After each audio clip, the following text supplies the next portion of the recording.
Initiatives here at DWD. Laura, Program Chair, Youth Initiatives, DWD.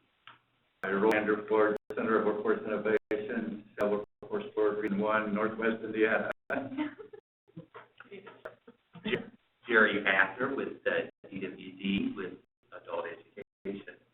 I'm the Presic, Director of Youth Services with Vocational Rehabilitation. I'm with the Department of Corrections, Project Manager, and I am Dr. Susan Block with Department. Good morning, I'm here. I'm the Youth Director from Planning.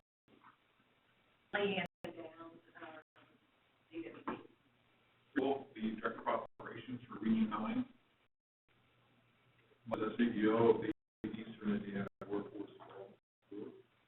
I'm Edwin O'Neill. I'm the Chief Operating Officer for Northeast Indiana and works for the Region 3 Workforce Board and Search. Thank you very much. I appreciate it. We have a minute to approve. I hope everybody has had the opportunity to review minutes. I didn't see any additions, corrections, changes that they got in reviewing the minutes. Seeing none, would anybody like to offer a motion to accept? Move to accept the minutes. Thank you, Kevin. Is there a second? Second. Thank you, Roy. Minutes have been moved and seconded. All those in favor, please say aye. Aye. All those opposed say Seeing none, the minutes have been adopted. Okay, our next order of business is to continue the presentations regarding the plans. And Kurt, I believe you are first up. Thank you very much. I hope no one minds me sitting down. I think it might be the best arrangement. Kurt, I'm with National Able Network, and we're the regional operator for Region 9, Southeast Indiana Workforce Investment Board. There are quite a few things that we need to talk about today, but there's one accomplishment, one youth-related outcome that honestly has a little bit more impact than all the rest that I really want to make sure I transmit to you guys. It is Ryder. Ryder is Crystal Bealey's son 9 days ago, 7 pounds, 50 ounces. Some may know Crystal Bealey is the youth director for Region 9. She works for River Valley Resources. Crystal is an extraordinarily talented, extraordinarily knowledgeable individual, and she would have given you a wonderful presentation. Last year stuck with me, so we'll try to honor Crystal and her team's work, and I promise you if there are any questions that I cannot answer, I will be sure to get the answers for you. Kurt, may I interrupt you just a moment? I just want to remind everyone that there are presentations in all of your packets.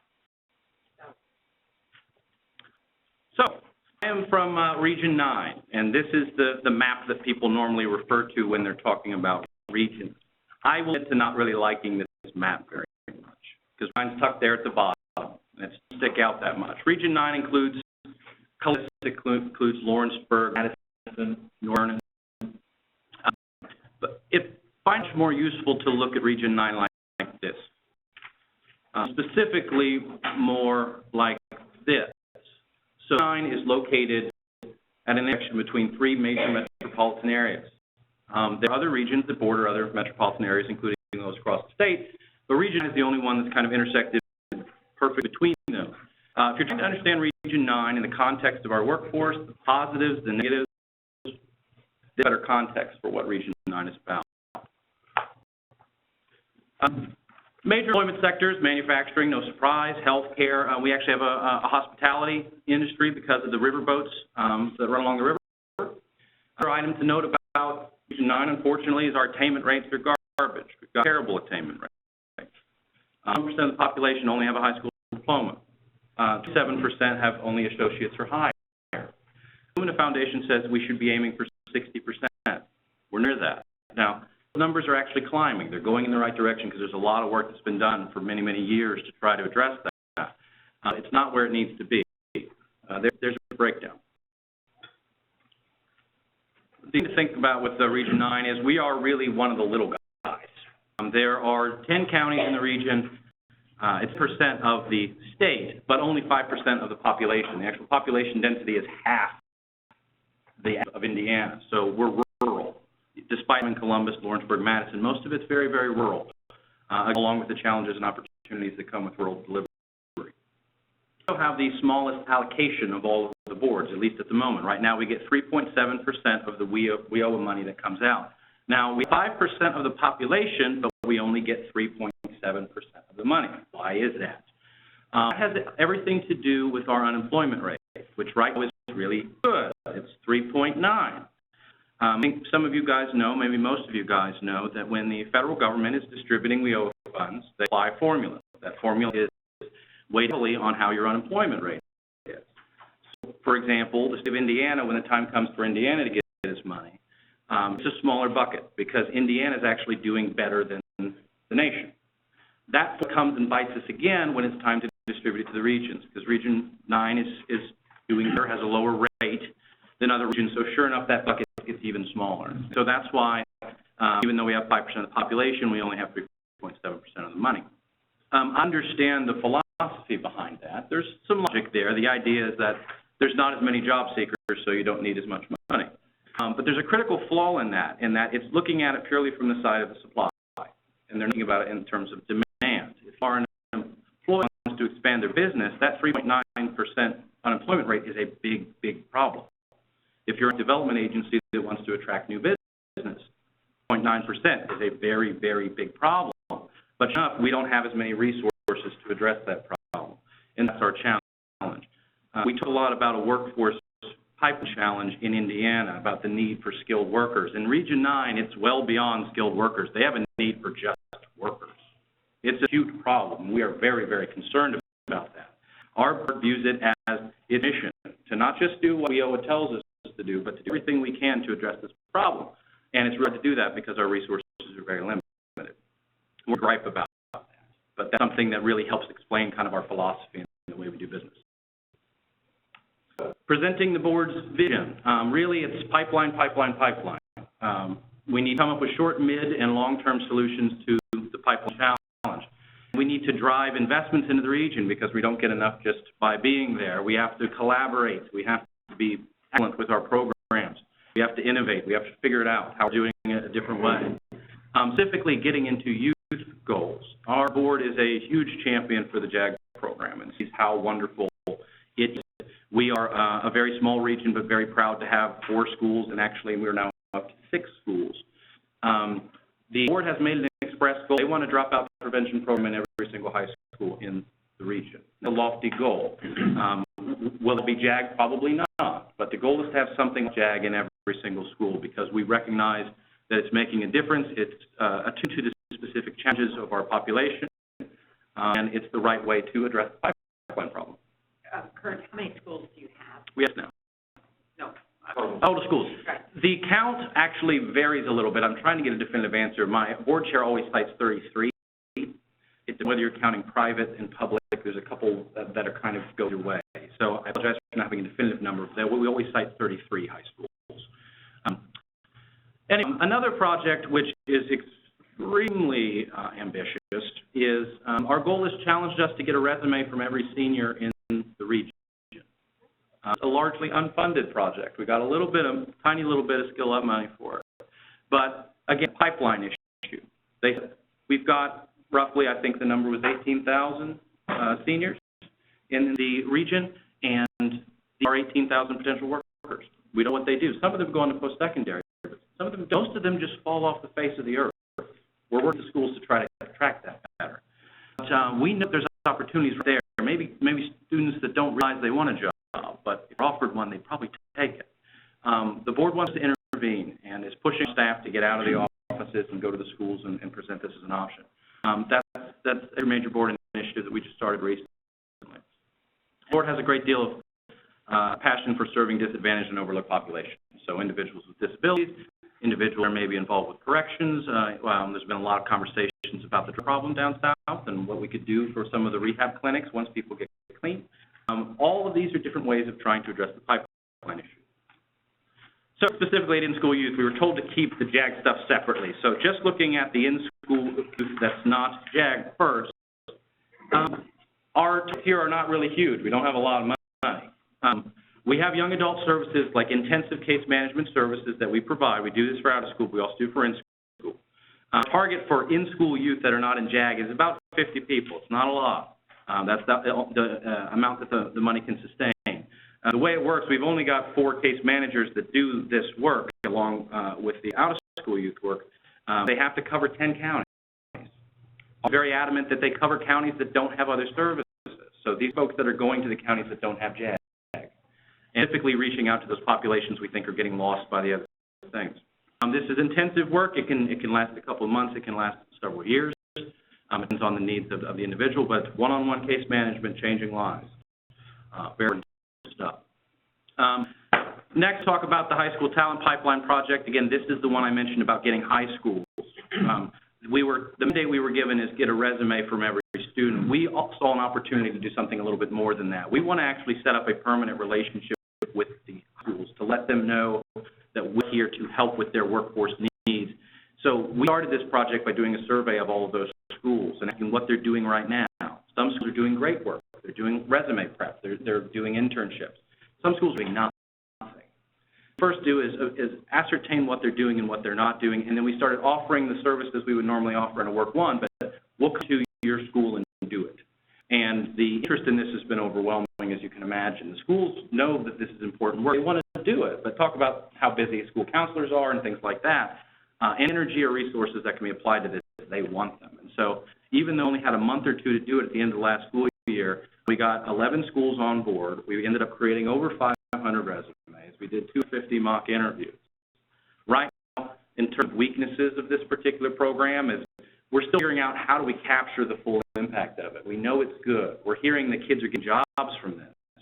It's really hard to get that kid to call you back and say, oh, yeah, by the way, I got a job. They don't have the hooks. They don't have to fill out 10 pages of paperwork to get there, which is the beauty of the thing, but we document that work. And so that's the kind of new challenge. We know how much work has gone out there, but the outcome of that now is unfortunately too anecdotal. I think we've got 25 confirmed hires, but we know the number is probably a lot higher than that. And we're trying to walk that line of doing something innovative and impactful, but then also making sure we can go to our funders and demonstrate it's actually doing what it's supposed to do. Got JAG, because we love JAG. So I mentioned we've got 4 schools. We, last 2 years, our budgets are down 30% in the last 2 years. We're down 30%, but we're expanding JAG. We've got 2 JAG schools. We're at 6 now. 2 schools that we've joined are both co-funded. Now, as I understand it, that was not ever done before. The school is actually helping to pay for the program. I believe Region 1, Roy, I think you maybe can confirm this. Region 1's doing this now. Awesome. So we don't have enough money to fund all these JAG schools, but the schools see the value and they're helping to pay for it. In case one case, it's pretty much paying for the whole thing. We also have the first bilingual JAG program in the state, which is a huge accomplishment. That's in Jackson County for the growing Latino population there. There's about 240 students. Programming has just been excellent. We've got some wonderful talent on there. 2 of our instructors have been recognized. Crystal is the youth manager of the year. We've been 5 for 5 on JAG goals for 3 straight years. It's a real strong point, and there's not anyone who has anything bad to say about JAG. The onlyness, if there is one for JAG, is that JAG is a relatively expensive program. JAG is also a program that only works for larger schools that have a lot of kids. I'm really passionate about those rural kids who need this more than anything. But the JAG structure rightly is fairly defined, and they don't want to tweak that. And so we have been trying to find other ways to help out. And so on the high school outreach project, we also, as part of the Scale Up grant, applied and received money to start 4 dropout prevention programs that are inspired by JAG, or this program called iGrad in Bartholomew County. These are much smaller versions, but basically, what a tiny school, what is VV, Indiana, what if they can't have a JAG program? And so these are 4 new programs that are co-funded. So the school has to pay for them. The sustainability plan is the schools have committed to sustain it after year 1. No more investment from us. Some schools, South Ripley, VV, Brownstown started an iGrad program, which is like JAG. Madison actually already has a JAG program, but they wanted to create a position that would maybe feed into the earlier groups to help get kids into JAG. all different models to try to make sure that we have options for every single high school that wants to invest in their kids. Youth. Okay, so obviously with WIOA, there's much more emphasis on this, and so we have a lot more of our money go into this. Thankfully, we have funds from TANF, and DW has been extraordinarily generous with having our JAG programs afloat and giving us new options for schools. But most of our primary WIOA money goes to out-of-school youth. Again, this is that case management intensive services, in this case for folks who are no longer in school.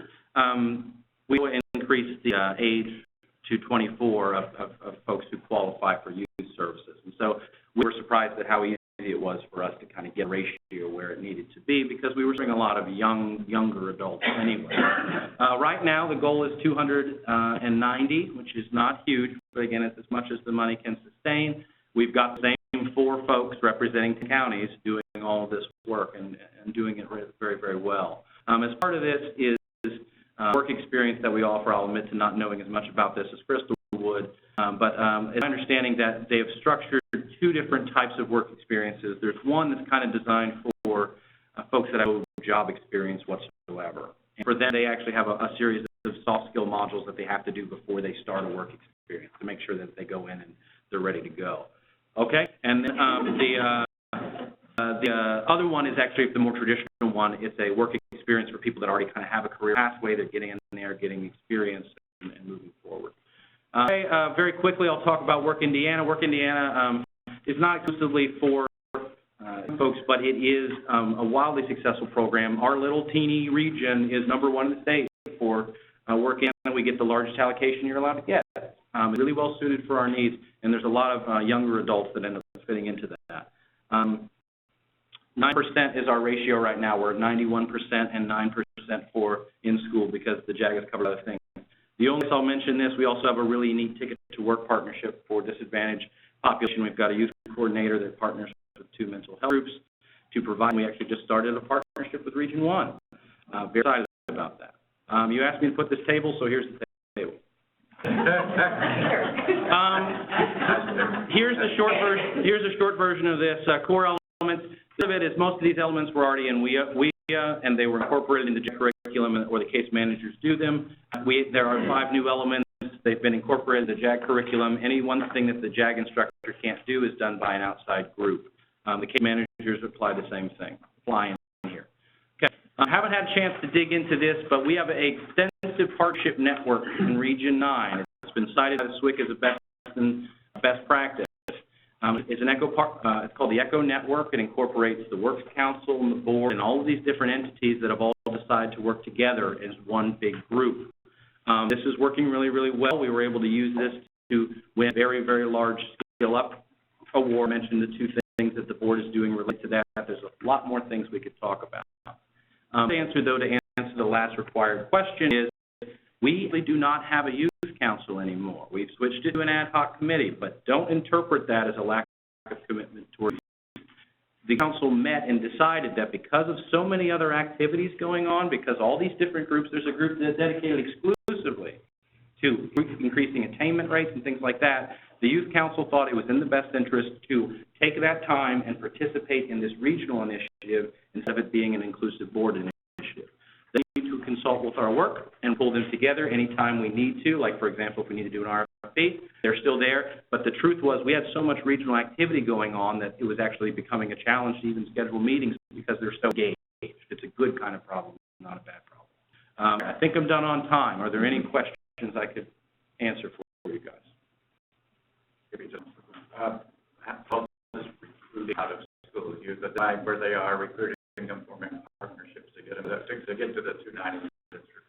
My understanding is that we're doing better than we anticipated. We thought this was going to be a big culture change for us, but again, that definition of changing things up to 24, we open things up. And in region, unfortunately, some of the attainment rates are so bad, it means there's a lot of people floating out there that should be grabbed, and our networks are strong enough that when we want to recruit for a program, we have all these different avenues we can explore. We can light that network up and pull people in. So my understanding is that that hasn't been a major issue. If it's so, it hasn't been elevated to my level.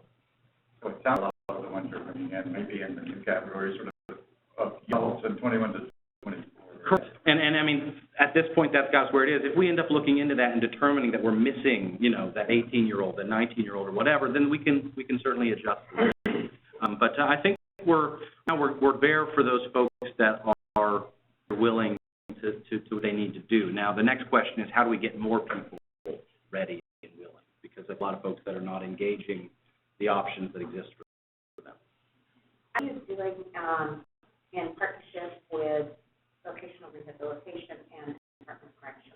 With vocational rehabilitation, I know Stephanie works very, very closely with the local force. Denise Smith is on our board. And so that relationship has been really, really good and very, very fruitful, specifically with the Ticket to Work program and there's referrals going back and forth and things like that. I know we've met with Jeff Russell here to talk about work. Obviously, we need to figure out with the call sharing and all that stuff. We've got some more conversations we need to have. My understanding is that relationship has been really, really good. I know our conversation with Jeff Russell has been very good. And I mentioned to Mitzi that that's right on deck for us right now. The last board meeting we had in-depth breakdown of one of the Skill Up projects that we didn't talk about, which is working with the corrections facility down in Madison, which is a female corrections facility for adults. Doing a real big project. River Valley Resources are providing a really, really neat project with Ivy Tech there, where they're trying to touch all the inmates and give them work opportunities while they're in the facility. We actually have a gentleman from South Ripley, Rob Moorhead, a partnership called RCATS, RCATS. He's presenting at our board meeting next week on Tuesday about a really neat initiative he has, which is an alternative to some of their, when they have difficulty students in the high school, they actually get in the correction system. They partnered with a judge down there, and they're providing alternatives to that. And he's talking about how we could incorporate workforce goals and workforce opportunities into that. I really liked what I heard, and I know my board will want to do it. We'll say, okay, do that in every single region, so be it. So the corrections is one, if anything, I'd like to dig more into. But we're on the cusp of doing that. Right now, I've been saying this to everyone who'll listen.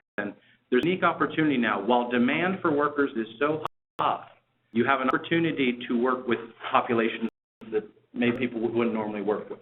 So folks with disabilities, folks that have made a few mistakes in their lives. An employer, private sector, will talk to you about that person. If there wasn't a huge demand for worker, if the economy turns, which it inevitably will, that station gets lost, and those people get overlooked yet again. So I'm all about striking while the iron's hot and trying to advocate for those individuals. Get some of these things set up and change the minds now so that when the economy turns, they still have an opportunity. Thank you. Yep. Anything else? Thank you for being here.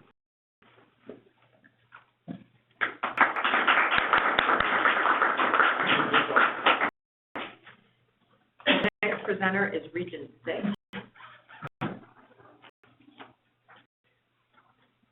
And would you like to stand or sit? I think I was saying. Okay, as long as it's near this thing, I can.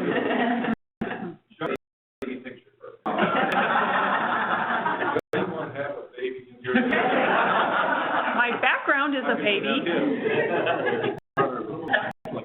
Right. And do you want to use this, or do you want me to click through some stuff for you? It's a, Yeah, I it'd be great if I I can could click. nod to you, if that's okay. Thank you.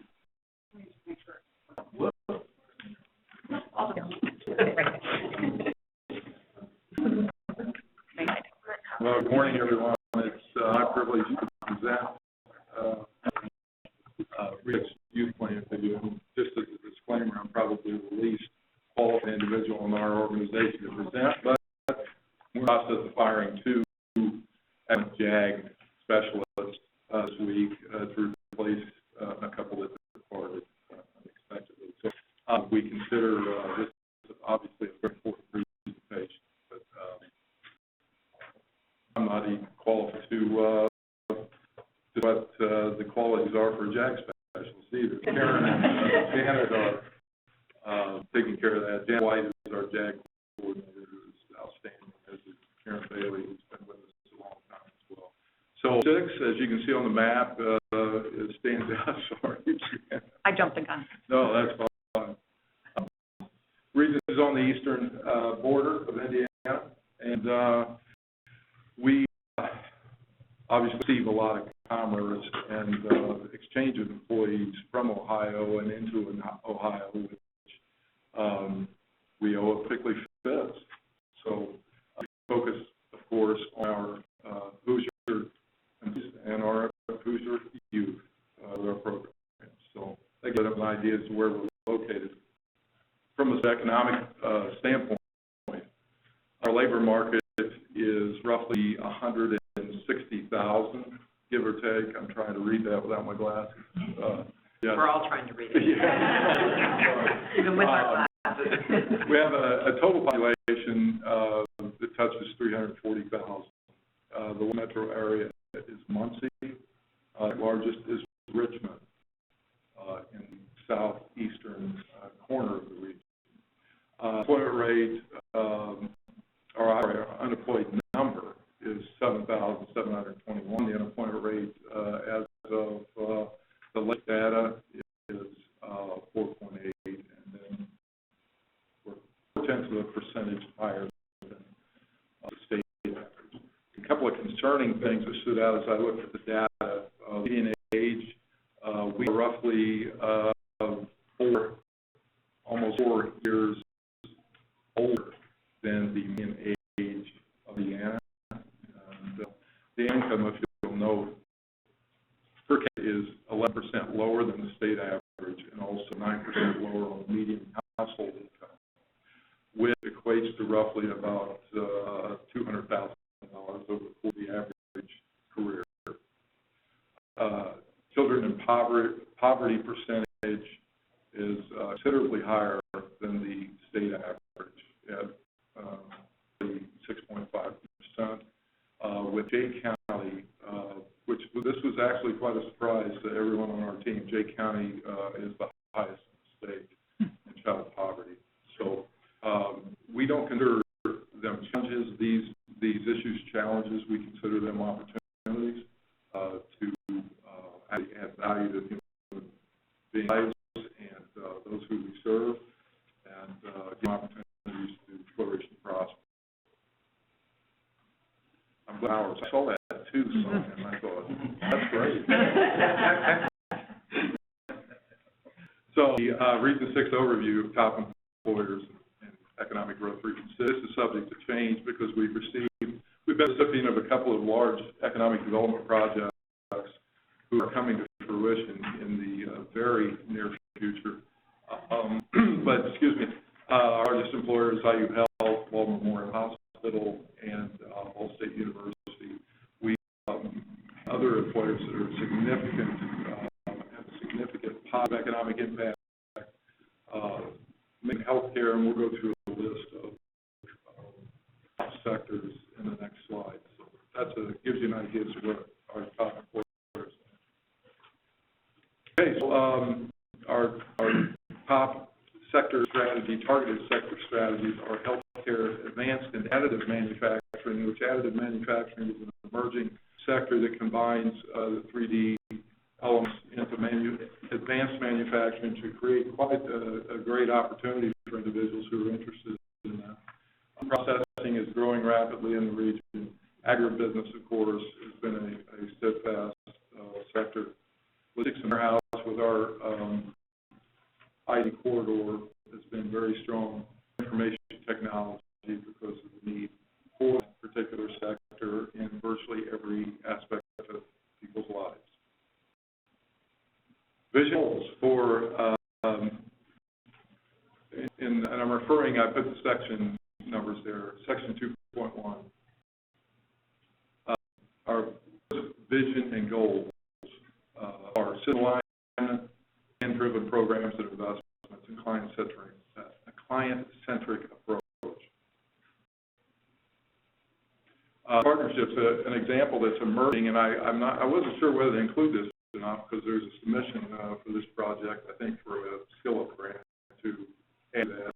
So if there's anyone comfortable, let me know. But the emerging J. Blackford Manufacturing Alliance, we're privileged to serve as a partner. We did not write this. This is actually driven by an extraordinary named Jeremy Gully, who is curriculum development professional with Jay County Schools. It is also led by Dr. Scott Croner of Blackford, the school district. We have a single school district there, as does Jay, which makes them a little bit more capable of being fluent and responding quickly. So we got together. We've been working on this for quite some time. It got endorsement of the Works Council in Region 6, and we decided to move forward with that. But you, the partners on the left that are involved in this, they see a gamut of private and public sector organizations, and also in out of school, basic ed, everything that we could possibly think of. The arrow signifies the grant application is a $925,000 private match for this. There is 2.33. They're going to kick me when I get back. There's $2.3 million private sector match. It's directly directly driven into this partnership. So this is quite significant and relatively unheard of in our region. So we're very happy about that, and we'll keep you posted as to how that proceeds. How do we achieve our goals? We believe strongly that employer engagement is the key. I came out of higher ed, so I'm a little bit theoretical, and 2 hours probably isn't long enough for me. It's hard to get a podium away from a former professor. So employer engagement in economic development was one of my cornerstones when I was a professional in that area. You see the process that we are implemented and are pursuing as we speak. With the local economic development organizations, the chief local elected officials, the regional economic development organization, and our board. As a board, we participate in every business and retention and expansion visit that takes place in the region. So we have a professional from the board that represents all facets. That includes youth, obviously, in school, out of school. We know what's going on at the entry point. It's highly confidential, obviously, and can't really go into details publicly, but we will craft strategy internally to match the employer's need if a prospect, and I think we have about 6 projects underway throughout the region right now that are all manufacturing, considerable capital investment and jobs creation, which is just a blessing for us as a region. But we need a line of craft strategy for our youth, both in school and out of school, and we're capable and do messaging programs in both of those areas of youth. So some components there, but we narrowed 7 questions in employer engagement.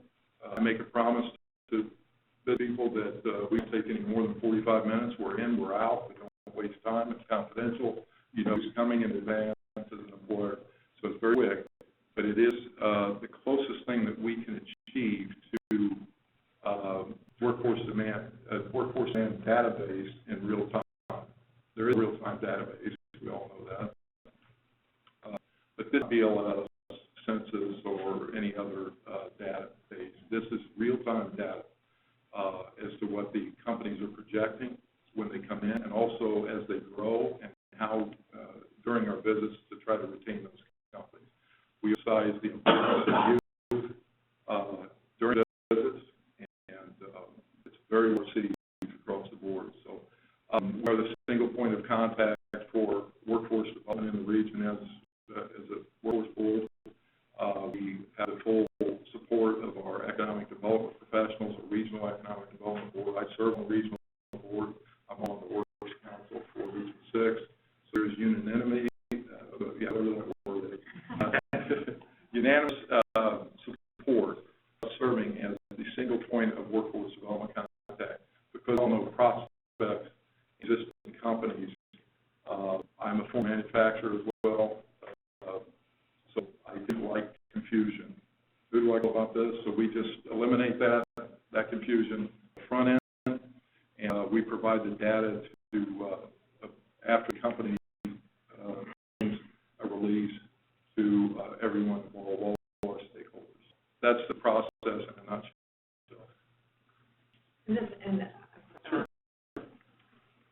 This is to help folks get jobs, is that?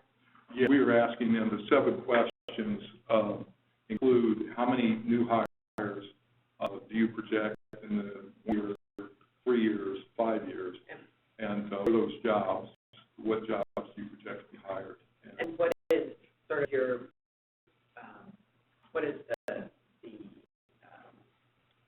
those meetings? Sure. We'll do students, are they? They're taking students, the major impediment, especially for out of school, is universal, I think. It's passing a drug screen. In manufacturing, I worked with Representative Matt Lehman to try to discuss and strategize as to how we could craft some legislation that would companies not to own the smoking of marijuana, but some flexibility on the front end, because what we ran into when I was in manufacturing was insurance companies would not insure us. And so companies just do the test and then without a school youth, and then they don't for which poses a danger or risk to the individual and the company eventually. But we're craft a way forward to try to figure out how we can best convince our out of school youth and actually in school youth that this is not really a wise decision, that you can make for $100,000 a year in additive manufacturing. People know they have the drive and the work ethic to do that. So the people that the out of school coming out of DOC that we work with on this, of course, they're subject to relapse to old, and so we try to connect them with a mentor as they come out, and make sure they're at least supported every step of the way, and then they're to do several to have their employment terminated, and that's their decision. So, and part of the process is also working with the companies with the work-ready communities, which we are. You see, it doesn't show on the slide, but center there. Those are the counties in Indiana that are actually pursuing work readiness certification with ACT, and all of those counties are in Indiana, and we wanted to go down that path long before I started. What that is a chance to not just mitigate risk for employers before them takes place, but also to conduct assessments and explain to our youth what's out there, what it entails, what do you need to do while you have an opportunity to learn and train, and it's just sort of messaging overall. So we're working with 100 Eastern Indiana employers. We've convened all of those have signed on as board. We also are forging new relationships with Blackford, Rush, and Wayne counties. We've been in the jails. We've been as workforce development, not as inmates, but other correction facilities as well throughout the region. We have judges, sheriffs, and community corrections very closely to ensure that the past person is reached so that they don't miss an opportunity to become employed. New youth program elements, financial literacy, entrepreneurial skills training, labor market and employment information, awareness, work readiness training. Schools, youth to serve 120 JAG students with WIOs per year. 25% of our WIO budget will be spent on in-school youth, provide 14 program elements, and I was blessed to receive an email with all 14 elements. If you want me to give them and read it off to you, but I'll add to. During the, throughout the pursuit of those 14 program elements, we align partners who will have funding for those efforts. So I can actually read the list off if there's enough time. But it's a very complex but highly aligned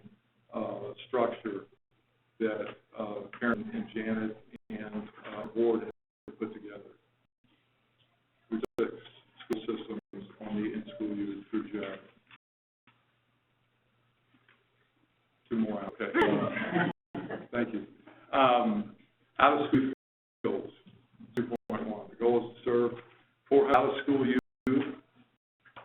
7% of our WEO budget will be spent on out-of-school youth, partner with 5 adult basic education sites and 8 work-one sites. Fast Goals program at the Muncie Area Career Center. Some of you may be aware of that, but it's a combination of gold ticket for chance employability, the employability of the participants. We're looking at a platinum ticket component to that that will be obviously at a higher level once the ticket program is completed. HSC and 8 work experiences. We've seen a dramatic increase in paid work experiences in the last few months. There are employers who are willing to provide the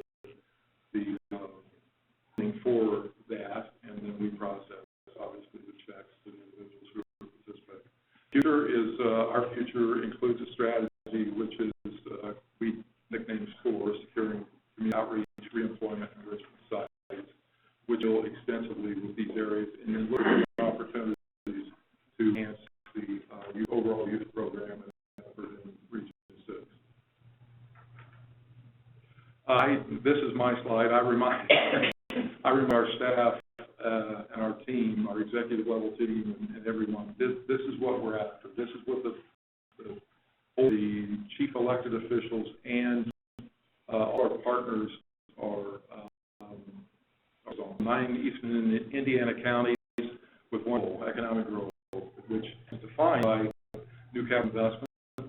There is a new jobs creation, increase per capita income, and sustained increases in median household income and expansion of the local tax base. Not rocket science, but it's a good reminder for our team. Is our mission as a board, and then have also slides of our board of directors, which our executive board of directors serves as, we do have a youth committee.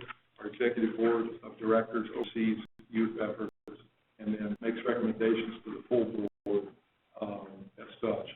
If there's any changes in strategy, funding, et cetera. We have our chief local elected official representative on the board. And the last slide is thank you. It's an honor to serve with you, and to see if you have any questions. In terms of the socioeconomic overview, how are exhibitors figured into those numbers? Yeah, that's a tough one. They are but that's our knowledge. When they register for unemployment, that's one way.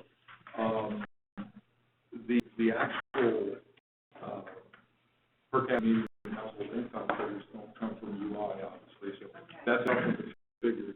But if they will comply or they're willing to provide that information, we do try to attain that and then use that as leverage to try to convince individuals that there's an opportunity for you to increase earnings, to provide more, median household income for your family. And so that is almost a marketing opportunity to talk with them. And the next question is kind of going on that. In terms of the employer engagement, what is the area of thought from extra vendors? Some of them are really just coming in and leaving very quickly, but are they amenable to? They are. It's not, and I'll be honest with you. We have. I'm always honest with you. What I'm saying. From Edge Manufacturing in Boston before I took this position, and we had a privately funded program. Not a penny of public money went to it. But we actually allowed ex-offenders to have an opportunity to prosper. Our company, they had to be coming in, walk with them, we connected them with a mentor. We worked with the judges and everyone. So there's an appetite for that, but not all offenders are going to be considered. So if there's a violent offense on the record, that's much for our employers' success. But it's important to note that 88% of those who are incarcerated right now are incarcerated for property crimes. So that really is a pleasant surprise to me that people have had their property stolen or damaged. But this is a high population of violent offenders. That means that their employability once they're released is much more possible with the violent offenders. Thank you. As a 45-minute interview with employers for just a moment. Is that strictly a workforce interview, or is that a broader interview about what they need to grow and prosper in your region? And if it's broader, do you do it with economic development? We do. We go in as a team. The wheels drive the boss along. So they tell us who they want. They always want us there. Sometimes bring IEDC in. Sometimes they ask other organizations to come in with them. It depends. Usually the mayor's there, the commissioner, the president. But it is entirely to the economic developer. Great question. So part B, are you using one of the platforms of Synchronous or Executive Pulse or anything, or are you using a homegrown? We have been using a homegrown because our available funding was low, but we're looking at a cloud 9 right now, which is not new, but fairly new. It's about $120 a month. It is a pretty good CRM the way marks that we need.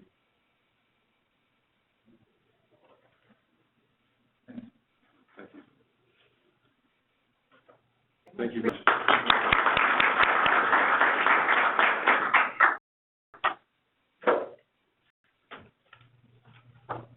Our next answer is Northern Indiana, what, Region 2? I am not going to stand. Not to know.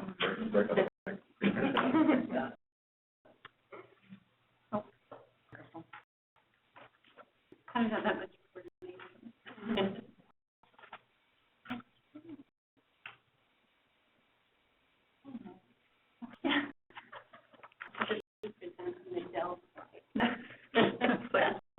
Any copy for me? This is awesome. No. My child was sick. I don't know. I do not want what that is. And probably the last thing I need is more coffee, right? I'm Crystal Levi. I'm the Vice President of Operations for the Northern Indiana Workforce Board, and I've just recently had the youth program moved under my management. So kind of feel a little bit like Mike, but hey, we can do this. Okay. Yeah. So Northern Indiana contains 5 counties, so Elkhart, Kosciuszko, Marshall, and Fulton. We have, as you can see, a labor force of 322,000 people with an employment rate of 95.7%, which is us to the exact same problem that you've heard from Regions 9 and 6, and I'm sure you're going to hear from the others. One of the things that the board has really taken a strong look at this year is the United Way survey, which is just coming out, the latest one, really taking a look at the people we term ALICE people, limited, unconstrained, employed. Those individuals frequently do not qualify for services.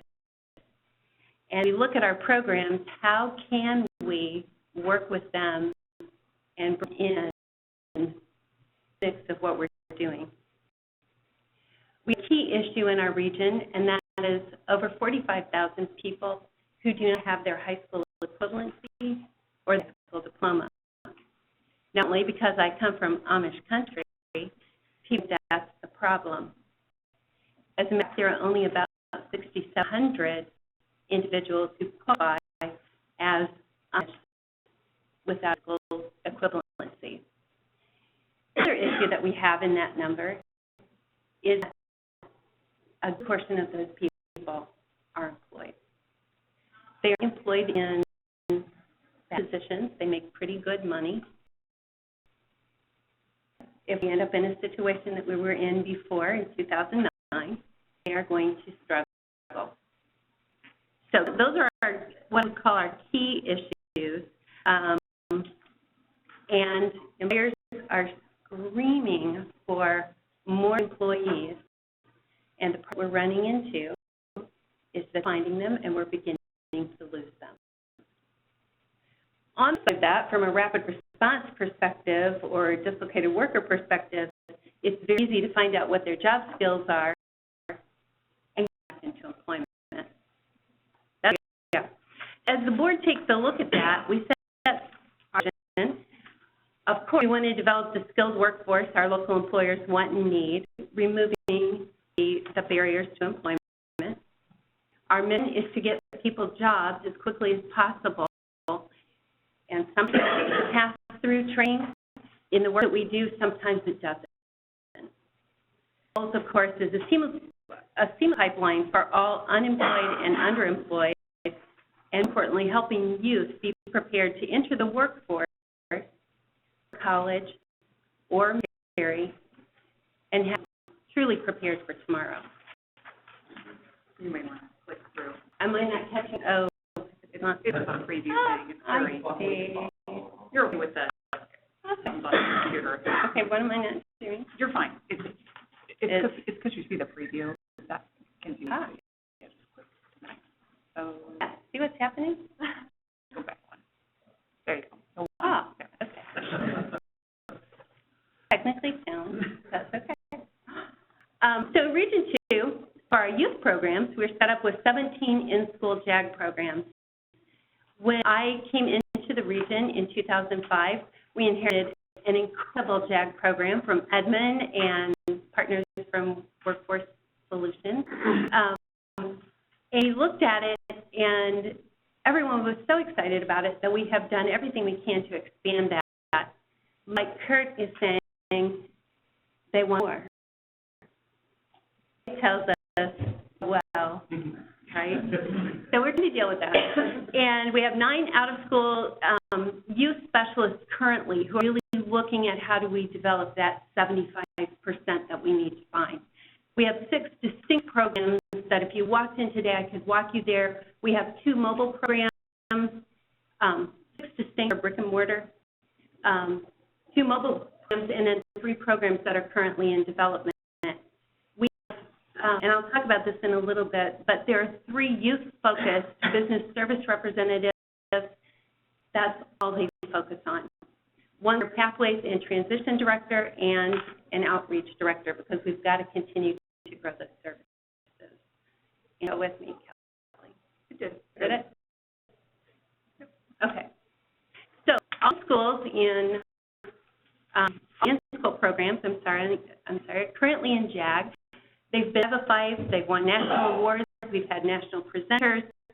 We have an incredible summer internship program this past year. We had 87 that were very career focused. Scholar winners, we've had awards at state, very excited about those. We have strong leadership activities that are occurring in this region and very strong school leadership, and we're really working with the correct ed programs. How can we really navigate with some of those more pieces? Dual credit, maybe not so much, but those technical skills that the employers are really calling for. And typically are the students we want to touch.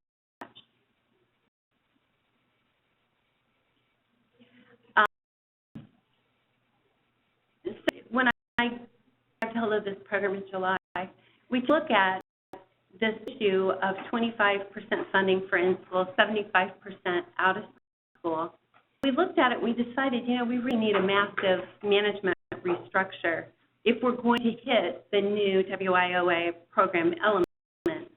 Financial literacy, we're addressing that through local banks, through Bridge Out of Poverty, looking potentially at that work with the choice 520, so we can set something up with that so that there's at least a little bit really value education, and how do we push that down into the schools. Entrepreneurial skills training, doing a lot of work with the CEO program. We had a hands-on skills fair at the end of July, which really gave us the opportunity to look at what could I create and what could I earn income from on my own.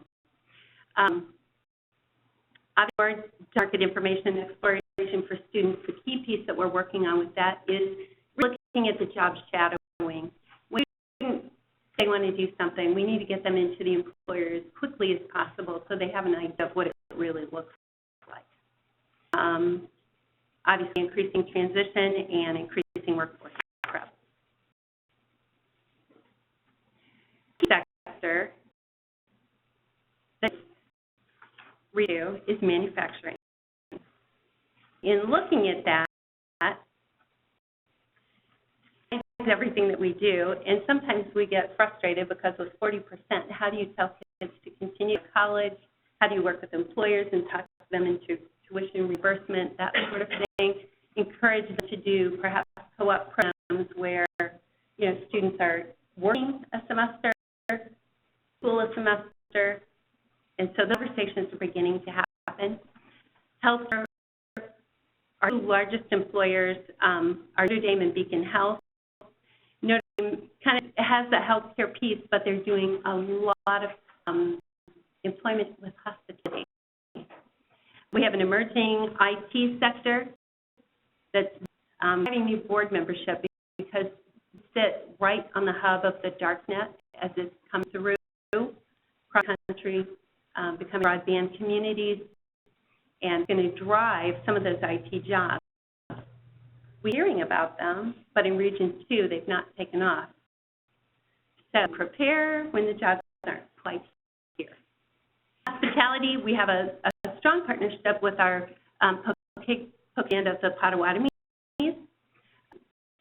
We import actually a lot of workers up to New Buffalo, and we have a massive project that's coming with a new casino in St. Joe County, just south of South Bend, that's going to hire about 400 to 500 workers. The majority of those, of course, are going to be in the hospitality sector. They have partnered with us with $250,000 grants to work and learn for that industry.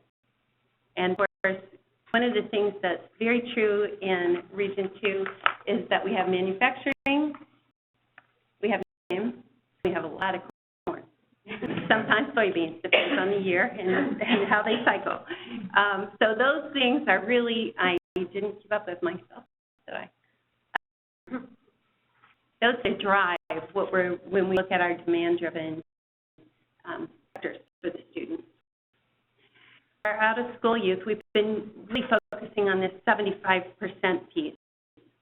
Doing work with Rise Up Academy, which is in school, they have two components. In school, for those students who have run into some issues with the learner no longer able to sit in a regular classroom. So we have the in-school component, but they also have a large out-of-school component as well. Kind of alternative schools have on those credits so you can get your high school equivalency. We're working with a very strong girls program in the Juvenile Justice Center in St. Joe County and a boys program. In the inline counties, we're working with the other justice departments to try to pull those students in as closely as we can, because that spot, it's really hard to keep them going. We have one of our mobile units that I'm kind of excited about is in Forest Park, and it literally is a mobile housing unit or mobile housing community that's very, very poor. Transportation does not come to them. They don't have access to many benefits. So we're taking workshops, we're taking coaches and mentors in to try to help them find their way out. We have a strong partnership with Goshen Merit and the Huron Education Alliance. This is one of those joint programs, joint funded programs her organization provides the adult basic education program or instructor, and we provide services that we kind of like, actually. They aren't, but they have that flair. We the thing in Elkhart and St. Joe, we provide those off in our Work One offices. Our Kosciuszko partnership with Goodwill, the Gateway Learning Community, and Voc Rehab. One of the things that we found with Voc Rehab is having them come into the adult ed program, and it's looking at that 18 to 24 population. Many times, the reason they have dropped out of school is because there's something going on that they need a little extra help with. Voc Rehab has been a strong partner in that. And then we have a Fulton Marshall County mobile unit. Again, when you're out in the country, sometimes it's hard to get to one of the centers to something that's going on.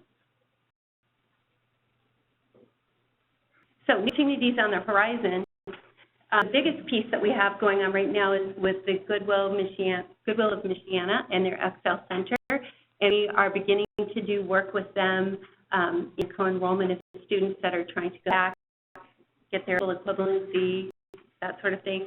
And how do we partner with them with some of the short-term certification programs that we have? Working with the Youth Services Bureau, I'm really excited about this one because this is they touch about 2,500 kids a year. The problem is the majority of those are homeless. So they may see them and not see them again for a very long time. There are 500 between 500 and 700 right now that are active and very much involved in an employment training career they provide at the Youth Service Bureau. And what we're going to do is partner with them with a job placement specialist, Youth Focus. This will be one of those business service reps. We'll go in and job develop, help them begin to job shadow. And one of the things that we're doing with our work experience, instead of looking at it as an opportunity kind of like an internship, we want them to learning these new workplace skills to really be able to take them into an employer and practice. Employers and saying, you know, how many of these kids will you take? And actually we're getting a pretty good response, so that's a good thing. Keep your fingers crossed and keep pushing that way. Doing the same thing with HUD and Tolson Centers in Elkhart County. The big thing that I would say that we're doing right now that is probably greater focus is really looking at those partnerships and how do we partner with those agencies that are already doing some of the counseling and the mentoring, the piece that we frequently carry. And what we're finding is what they really want from us are jobs, or the availability, accessibility, if you will, to the employers. We have our, how am I doing? Plan. Oh, golly, okay. So we have our 3 youth-focused business service reps. I already talked about all of that. We're working on the work experience, job shadowing, career experience. We want to look at it more as a career experience so you can go in and kind of practice internships and on-the-job training. Our sectors of importance, I've already talked about a little bit. We have manufacturing diversity. One of the biggest issues that we have in Region 2 is that we've got the RV capital, we've got the orthopedic capital, and then we've got all these folks on the edge who supply to them. So how do you set up a great program like ECHO? God is not one huge manufacturer, but you've got a whole bunch of really viable manufacturers. We're working out with the Sibley Center, looking at some grants and things like that we can get in place where kids will actually be able to take their project-based learning things into ability and actually do some short runs on if they decide they want something for a Notre Dame game. They can do a quick run, sell it, increase their experience with the entrepreneurial things. Again, working on some other grants with ATA, a huge counseling program that they're trying to develop that will be the career pathways based. We have a pathways grant that we're working on in St. Joe County that has opened up massive funding and the ability to really do some intensive coaching and mentoring with kids who are coming out of these ALICE situations and also out of the generational poverty. In South Bend, our coding school just got a massive grant that many of our JAG students will be able to tap into. We're very excited about that, and our out-of-school youth. Q11 community cooperation going on with vets who are returning and fall in that category too. And Expel Center, we are doing some employee sharing. Big things that are happening, partners that we're very much part of is the Internet program in St. Joe County. It's growing rapidly under the direction of Kate Lee, who is on our Works Council, and the woman, I don't know how she has so much energy, but she is doing amazing things, getting kids in, giving them leadership opportunities that they might not have. Elkhart has some massive employee training programs going on, as does Costco OrthoWorks and our Orthopedic Advanced Manufacturing Training Center at SWIC in Utah. Huge going on in Marshall County. I was at their education summit yesterday, and we're seeing this happening as a result of the WIA and its late focus on partners. Is everybody is beginning to come together and really address, are we truly demand-driven? And so we need to do to step it up. And that highly impacts all of our youth programs. We have just begun with Work Indiana and the Indiana plan. We're putting that back in place with pre-apprenticeship communities. We have 18 different apprentice programs, construction programs in and have an error, a major error on here that my boss pointed out last night at 10 o'clock, and I couldn't get it to you. Actually, I have 15 major universities, Notre Dame being number one, of course. And then we have IUSC. We have a branch of Purdue, Trine University. We have Goshen College, Grace College. Opportunities for students to get out and really get their hands on. How do we go out to an Ancilla and spend a day with college students? That's another thing that we're working on. And that's it. Thank you. Thank you.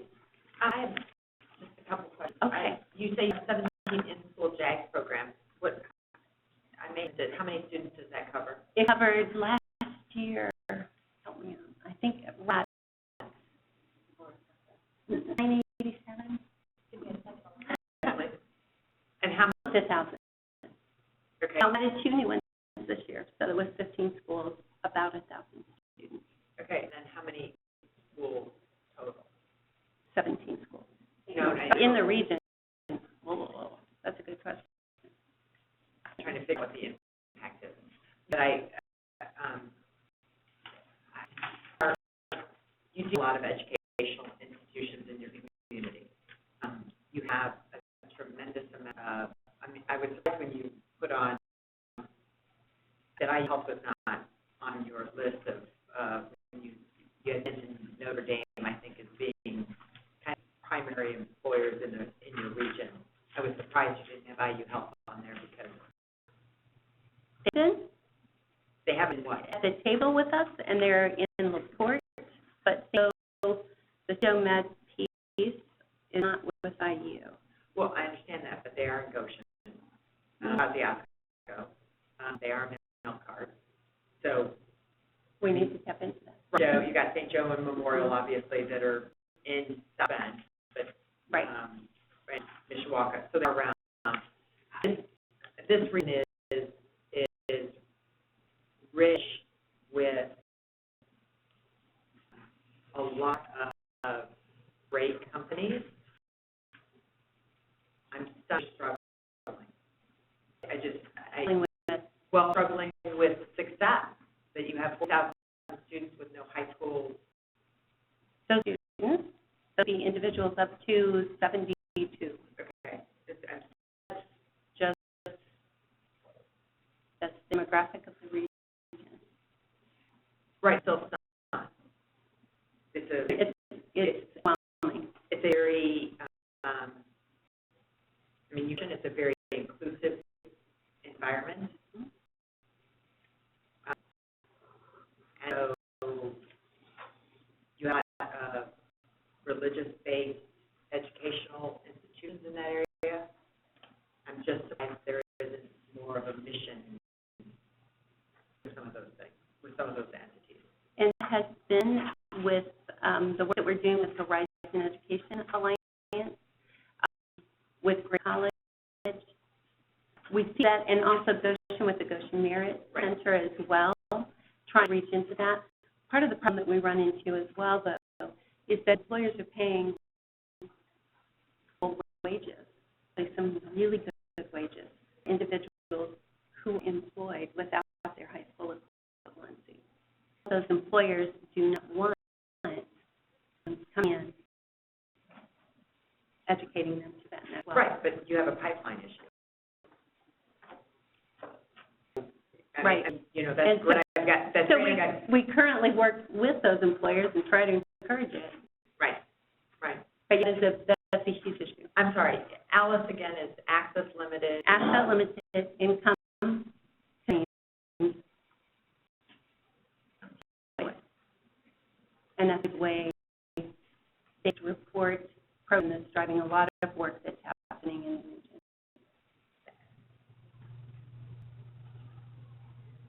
You mentioned your youth committee, but that's a very strong one. We have a really strong youth committee. We've moved from youth council. They're not happy with not being called a council anymore, but there's vibrant.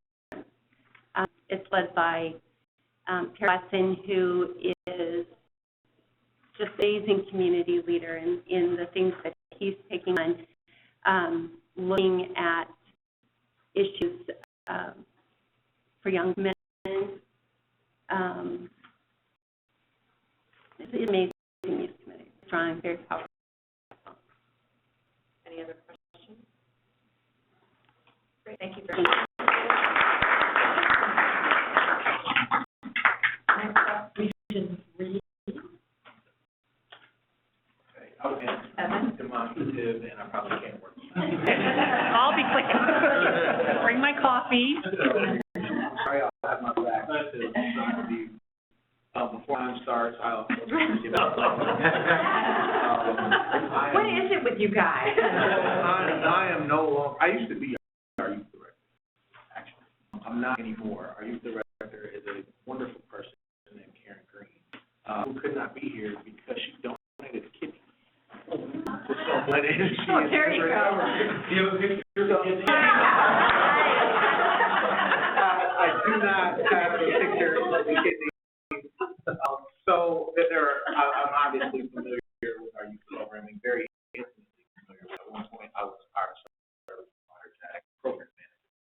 I've been as close to it in the last year as I was before that. Last instruction I received from Karen, because she's still emailing about our youth program, is only had 15 minutes. I will try to be respectful. I was going to say, Crystal took at least 5 of your minutes. So I will try to kind of power through the slides to make sure I don't go over our time. So obviously we are Northeast Indiana Works, the acronym NEINW, for 11 counties in the northeast area of the state. It is a mixture of urban and rural communities, obviously with Fort Wayne being kind of the largest area and inclusive, Allen and Whitley County as our MSA. Our population is give or take 100,000, depending on who you ask, and any given month or report. The interest is increasing that to over 1 million by the year 2025. This is very interesting efforts that I'll outline a little bit. I have work one offices in every county in the region, and our youth services are provided in every county region for the out-of-school program, and specifically in 7 counties in the region through our in-school youth program, which is only the Jobs for Parents graduate program. Administrative office is in Fort Wayne. We are co-located with branches of the Indiana Economic Development Corporation, representation from Ball State University as well as IPFW. Also a regional economic development entity and the quality of place agency called the Northeast Indiana Regional Partnership, who was the recipient of one of the regional cities awards this past year. Hovers right around between 4.1 and 4.3% for the region, given the month. We have some counties as low as 3.5 within the region. Significantly aging workforce. We have a tremendous issue currently and ahead of us of people aging out of the workforce or having the option to retire. We're trying to mitigate that currently and in the future. There's a lot of focus on, and we firmly believe that. I promise you that our youth program gets put on a level that's not above everything else just because it's near and dear to my heart. But we're also working with employees to mitigate their needs right now because they have significant shortages as well. Our region, just as a backdrop, also has what we call a LEDO council, so economic development officials have a established council. One of the LEDOs from the region meet monthly, so we can have joint efforts because what we were finding was they were basically just the employees dealing with each other. So we had to get the LEDOs who represent the employers in their counties in the same room to actually try to address the issue versus just stealing each other's workers for an extra 5 to 25 cents an hour. We also have a mayors and commissioners caucus where the mayors and commissioners meet monthly to address regional issues. We're absolutely a county of regionalism and collaboration. It's been very fortunate for us as the workforce board that we've been to be a component and support of that regionalism. Two main sectors of which we have kind of 7 we've identified are manufacturing and healthcare. Manufacturing is by far the largest employment sector in our region. In one particular county, manufacturing accounts for 40% of every dollar in the county, so it's a significant component. We have 2 really large healthcare systems in the region, Parkview Medical and Lutheran Health Systems, which is a sub-company of Community Health Systems based out of Tennessee. Kind of next 2 that are applicable are the logistics sector, which for us is mainly truck drivers and distribution warehousing. And we have a new emerging sector, which we dub finance. It includes banking, unions, and the insurance industry. We have a high concentration of insurers in Northeast Indiana, which actually have a global reach from a private employer perspective. So it is absolutely emerging, and we believe future high-wage, high-growth opportunity for workforce in the region. Our values are here. I won't read the slide, but we are very proud of our mission. It is very simple but very important to us to develop, attract, and retain talent. Northeast Indiana has a significant loss rate of talent leaving the region, whether it's people who grew up there or people who are in the region to attend higher education. Essentially, they leave and don't come back.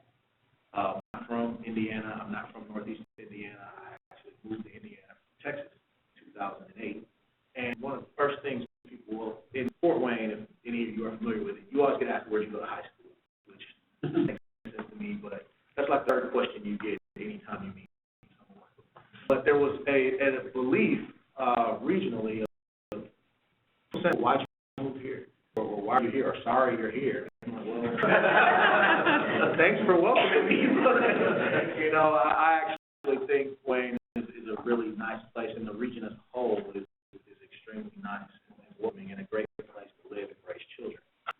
We've spent a lot of time kind of changing the perspective of our own regional community because that's where the pride starts, and that's how the economic development actually grows, because collectors go talk to people, whether people realize that or not. Like I said, we want to develop our own talent. We want to retain those that come and honestly will steal yours. Let us. So we'll attract as much talent as for youth, all revolves around employment. I think we work to serve the youth is some tool or output to get them to some level of employment at some point in their lives. Our goals are obviously to continue to operate a demand-driven system. We believe we have been operating a demand-driven system for many years. We are highly active in labor market and data information. I welcome you all to come to the SWIC meeting afternoon. You can see all the data in our presentation. Also, as I mentioned earlier, pride ourselves in fostering collaborative relationships with key partners.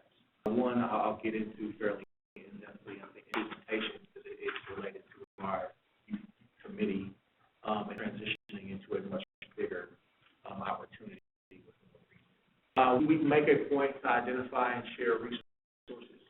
We can't do it by ourselves. Everyone else in the region knows it's not a siloed effort. So we try to ensure that we are creating and supporting a system to help those people who are in need, because they often don't all start at the same place. They come in with different needs, they come in from different ways, they exit, they come back. Try to ensure that everyone is knowledgeable of all of the supports that are available, and that people can navigate that. That's the other part of it, is people just have complications of navigating the system. Like I said, our real goal is employment, absolutely placement. We want to develop skills, provide educational opportunities, people transition to employment. Last bullet is essentially the basic skill slide. We understand people need to have a foundational knowledge in order to be successful. The one thing I mentioned is when I lived in Texas, I worked in higher education, so all this stuff was really, really, really important to me back then, and I had a lot of issues with very level schooling. If anyone's familiar with Texas education, it's not ranked all that high. The secondary level, and their belief was their job was to get out of high school, not for the next level. I took exception to that. I personally, and us as an agency, feel very strongly about the foundational skills that a youth needs in order to be successful in these latter parts of their kind of employment life and career. Supervision, this is just an overview. We'll go in depth a little bit about each one of these. We do youth programs with 2 separate service providers. Both of those are social service agencies. So our youth service providers since 2011, both of them, is both regional supports outside of the workforce development element to the table. The in-school provider you'll see is Brightpoint. It is a community action agency. It's formerly NI, for those of you that may be familiar with it. They just changed their name. They are definitely a holistic, supportive agency that houses our JAG program and provides that opportunity to JAG participants. We have 14 JAG sites with the goal of serving 560 youth in actual classroom annually. There's usually roughly another 200 to 250 that have exited the classroom but are still active within the program. And that does all the people that are in follow-up. So we have, I would say, 800 to 1,000 people that they're working with on an annual basis.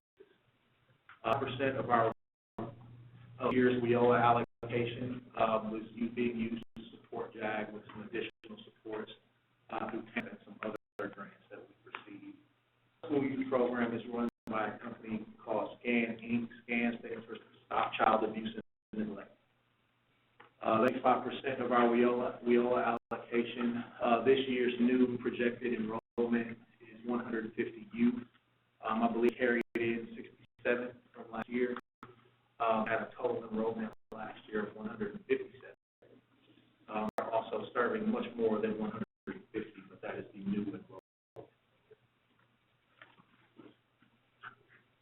Next slide. Elements, we obviously will provide all 14 elements, but speaking specifically to these new elements, you'll see on the slides I've tagged each kind of explanation under an element, either as VSUN, our program is VSUN1 now, as the acronym for it. I believe they've actually done a presentation. Was it to the youth council? It was to the work our acronym for our Be Someone Now program. So those bullets will either be tagged with BSON or Jack or nothing. If it's with nothing, that means it's applicable to both programs. Financial literacy, the Purdue University Extension Office actually comes and provides that for our JAG programs, help them make good decisions for their financial success. And then we also have significant efforts in educating both populations on just basic financial literacy and the application of savings and paying for school and things like that through FAFSA. Other FAFSA initiative we've supported in the region is actually through a big goal collaborative, which I'll talk about a little later. Our middle skills training, you'll see we have applications for everybody. Someone did not update the slide. The third bullet is not complete.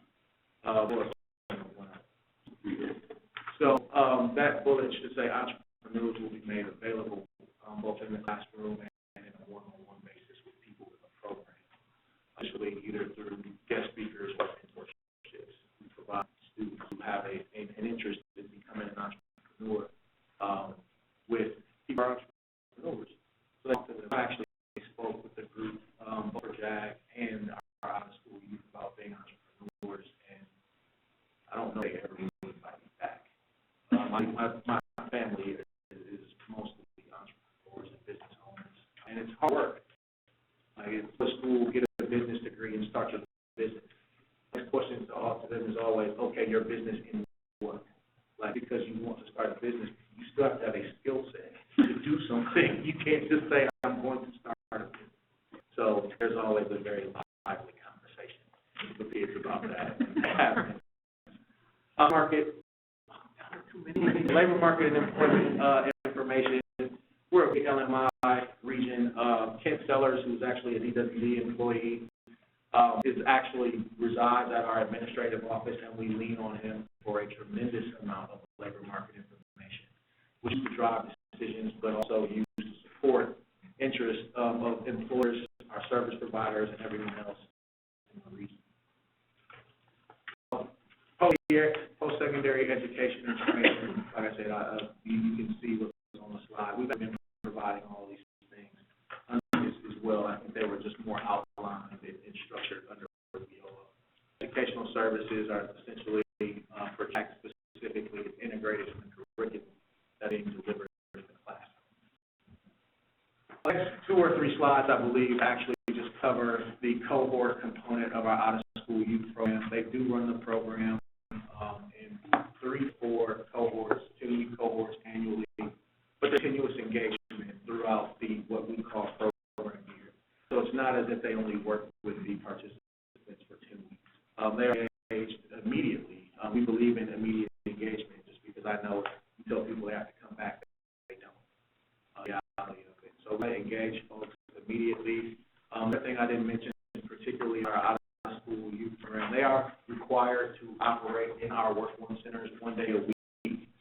Other days of the week, they go to where the kids are.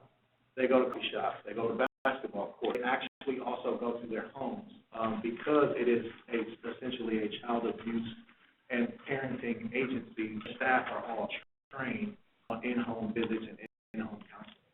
So it's a very unique opportunity that they are making efforts on behalf of workforce development, but they are skilled and trained to take that directly to the person's home and deliver those services. One thing with our out-of-school youth program is also the retention days. They have it the third Thursday of every month, and essentially it's an opportunity for the participants to convene fellowship, provide the days that we don't get because they don't call us back, those kinds of things. But also it's a recruitment strategy. They can bring their friends from the tutor that they know, and they can get an experience of what the program is about, or talk to people to see if it's applicable, or there's things that can help them. Work experience component for both programs. This slide is specific out-of-school program. Both programs actually run kids with work experience in 12-week cycles. Follow-up is important. We do it in both programs. Obviously, it's critical to the attainment and documentation of your goals, but it's also crucial to the success of the young people. One of these slides says they meet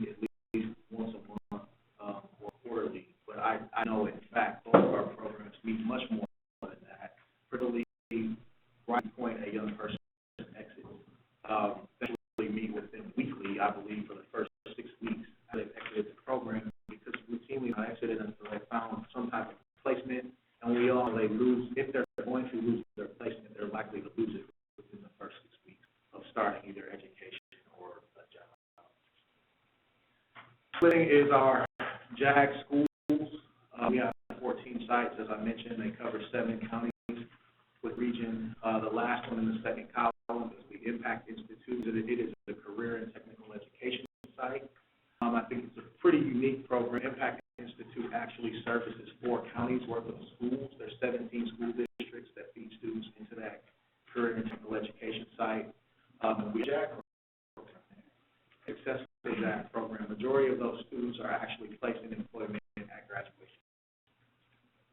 Strong, you don't have to go back. Strongly for technical skills in our region, as I mentioned, manufacturing is our biggest employer, and these programs can't keep up with the demand from employers. Other bullets about our JAG program. We have what I think is a pretty awesome annual leadership development conference. Here it's actually being held at Sweetwater Sound. If any of you are familiar with Sweetwater, it's a very large musical instrument production and sales operation.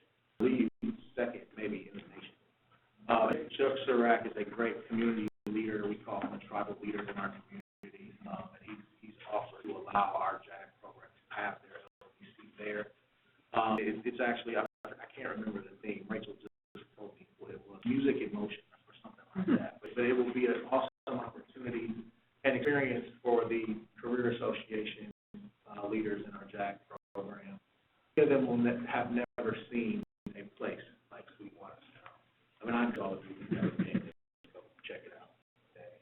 I also host an annual JAG fair. It's always hosted at a post-secondary institution.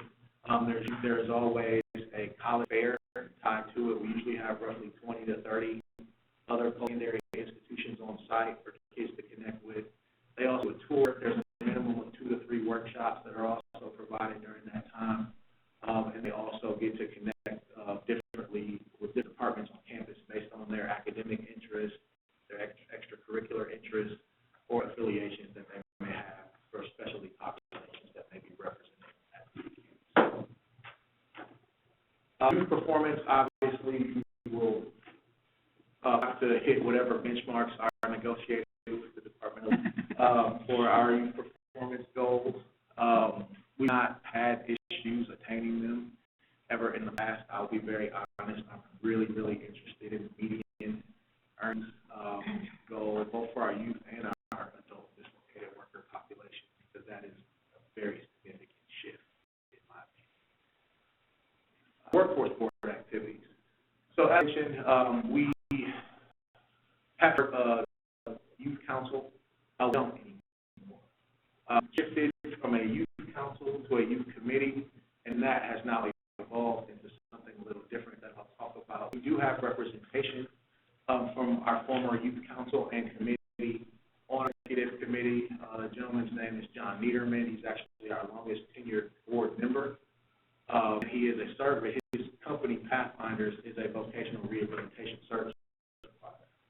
We also have Sandy Weiner on our board, who is a regional director for vocational rehabilitation and is also an officer for the central component of ENAPSI, because I've done a presentation for them. Our board is strongly represented on our Works Council as well, with one board members being the actual chair. Our board chair is the only council, and our executive is actually the secretary to the council as well.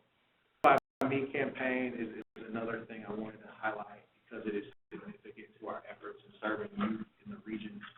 The campaign that was actually started by Governor Pence, we were one of the first regions to roll it out, and he actually attended a ceremony in Fort Wayne at the Career Technical Education site to roll it out. We continue to fund it in alignment with several of our manufacturing sector partnerships. We have county-based sector partnerships in our manufacturing sector. And we used the Made by Me campaign to reach out to high school age kids. A lot of our employers just didn't have the appropriate skill set or knowledge to go talk to kids. We are fortunate that we make some pretty interesting things in Northeast Indiana, but the manufacturers really know how to connect with you. And some of the things they thought were cool and you wanted to hear about, they just didn't. We had to work with them to help them understand this is what's attractive and this is what catches the youth's attention. Done a lot of that through the Made by Me campaign. There's some swag that we were able to purchase, the little thing you put on the back of your phone, the whole business cards and things like that, and bags. They actually made a video, that's why I included the website for anyone that wants to take a look at it. The other thing that was really cool was we were able to do some marketing and what was a new format for me through the ads. So like if you listen to Pandora or anything like that on your phone, we were able to target our youth demographic through Made by Me ads that will pop up like as they play games or listen to music and things like that.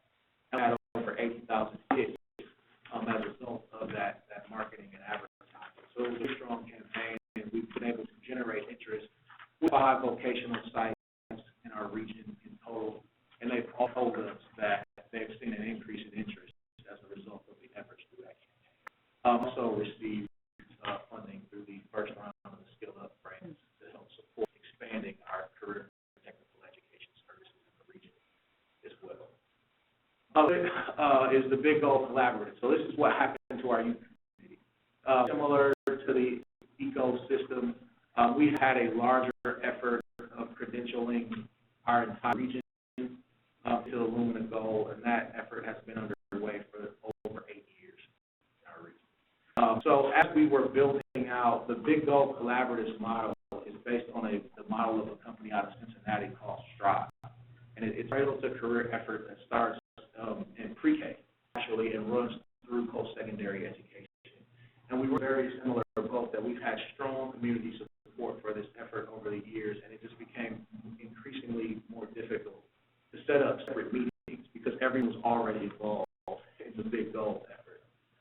So we kind of rolled everything into the Big Goal effort. You can see there's several tiers not on here. There's an overarching educational leadership council, which provides the oversight and strategic direction of the initiative. There's actually multiple layers of completion teams. There's a post-secondary and certification completion team, a high school completion team, a K through elementary, preschool, or K through junior high, completion team, and then a pre-school completion team. And there's a tremendous amount of work being done to identify applicable benchmarks as well as opportunities to increase the system of education and outputs in our region. We have the EWIN team, which is the Education Workforce Innovation Network. They do a lot of work in coalescing the efforts of our vocational education program. The other thing I just want to briefly mention, I referenced it earlier, the high school completion team. And one of the first efforts was to roll a region-wide FAFSA completion effort. We had tremendous goals and a big vision, and it didn't work. We tried it, and so what we actually did, we ended up narrowing the scope down to 1 county, and we did a pretty good job that first year. It's now been able to expand to 6, because what we found was the 10 of us did not have the time or capacity to support the region in FAFSA effort. But once we nailed our structure down, we were able to then train our other community leaders in those other counties so they could sustain and support their own efforts. Because we found was that the finance component was the biggest barrier for college entry or post-secondary entry, not necessarily traditional college, in our region. That's it. Questions? I have one question. When did you start your goal collaborative effort? The goal collaboration officially, I think, kicked off in 2011, but I'll tell you the effort started in 2009. Okay, so I would like to know how those things have moved to the mark. things. So all of them is to achieve the Lumina goal, right?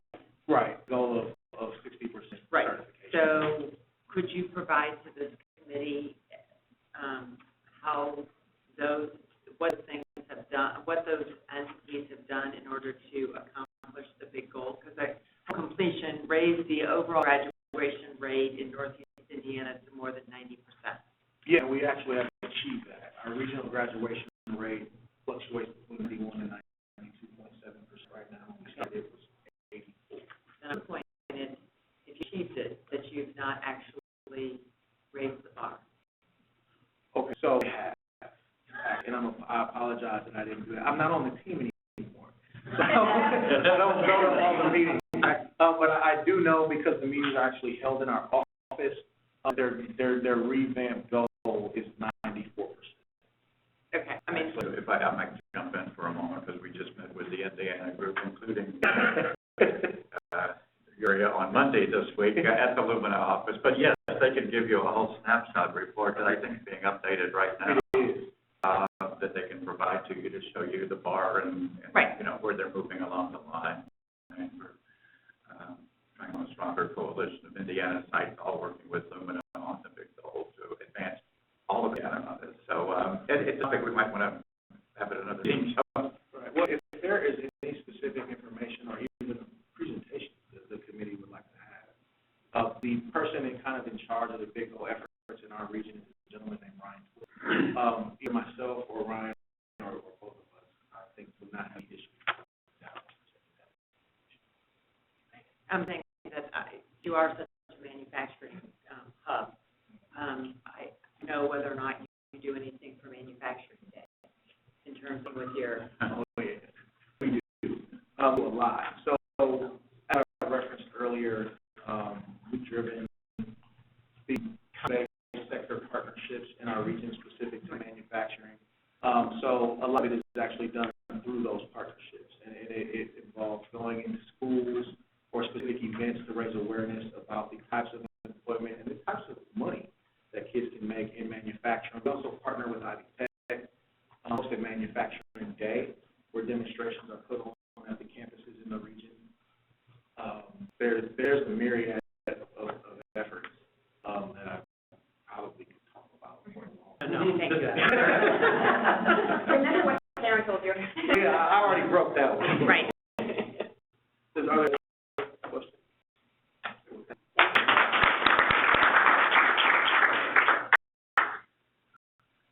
Next presenter, not last but not least, Region 12. All right. So we'll just get right rolling, since we're running out of time. My name is Marie McIntosh, and I am the Chief Operating Officer for Employee and the Marion County Workforce Development Board. I am relatively new to my position. I was here at CWD for 6 years in a variety of different roles, and so I am excited to be at Employee Indy. The opportunities are truly with me. I would say that as we roll through this presentation, I welcome your feedback.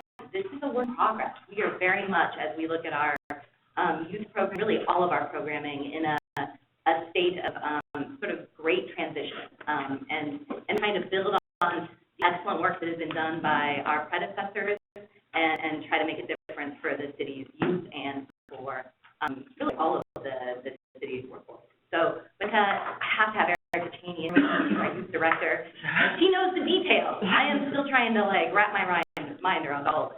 All right, so when we first came in on June 13th, there was a press conference shortly thereafter where we had just a week to outline what our plans were for Employee Indy. And what we came up with is a series of actions that, almost like values, things that are important to our organization and to the mayor, to ensure that we have career paths available to individuals in Marion County, and also to make sure that employers have the workforce they need as we move forward into the future. So look around there. We go into some detail on these, but ABC, that might not be something that folks are familiar with. That's any job, better job, career. So the idea being that we can plug our workforce in to all the types of opportunities to just get them moving towards that sustainable wage, and that's a big value of our Chief Executive Officer, Angie Cartlidge, and one that we are working to adopt throughout our organization. And I'll leave the rest for, it comes up again as we move forward. So I'm going to move to the next slide. In terms of demographics, this is, again, a work in progress. Marion County actually has roughly 900,000 people, is Central Indiana. So we find ourselves often working with Region 5 and with other entities like the Central Indiana Corporate Partnership to talk about the issues that face our workforce in Central Indiana. And so these numbers are Central Indiana numbers, I believe. But if you look, we have, it also should say out-of-school youth. When you look at the red, it should say that there are 169,000 people who are between ages of 18 and 24 in our community. There are 1 million people who are adults, 25 plus, and then the school youth population, K-12 specifically, if we're not counting our pre-K folks family, is 354,000 individuals. When you look at some of the demographics of Central Indiana, what we find is that the age of 16 to 24 is roughly 15% of the labor force in Central Indiana, not Marion County. Also, force participation is at 61%, which makes sense. I mean, a lot of our kids are in school or are in college in Central Indiana. So, but there is some opportunity in there because we also know there are some kids who have come out of the cracks. And then in terms of unemployment, it is higher, 30% than what the unemployment is for Marion County. We're somewhere in the 5% range. So again, that is individuals who are seeking a job. I think sometimes it's important for folks to understand the difference between unemployment numbers and labor force participation. And so, sometimes people will say, well, but that'd be higher because, again, those kids, they're school age. But in actuality, these are people trying to find a job, and they're struggling to find it in that full age demographic. So the way that we are trying to position our work, like when we think about how we're trying to take that circle of opportunities on the first slide, the ABC, the CTE, and how we plug it in, is that there are a number of tactics that we can use to affect different populations. And one critical component is making sure that employer demand is solid and that we understand employer demand. So our predecessors, Brooke Huntington and Nicole Thompson, they did a lot of work in this area, and down to a few, done a lot of work around, ensuring that Employee is positioned as a demand-driven organization.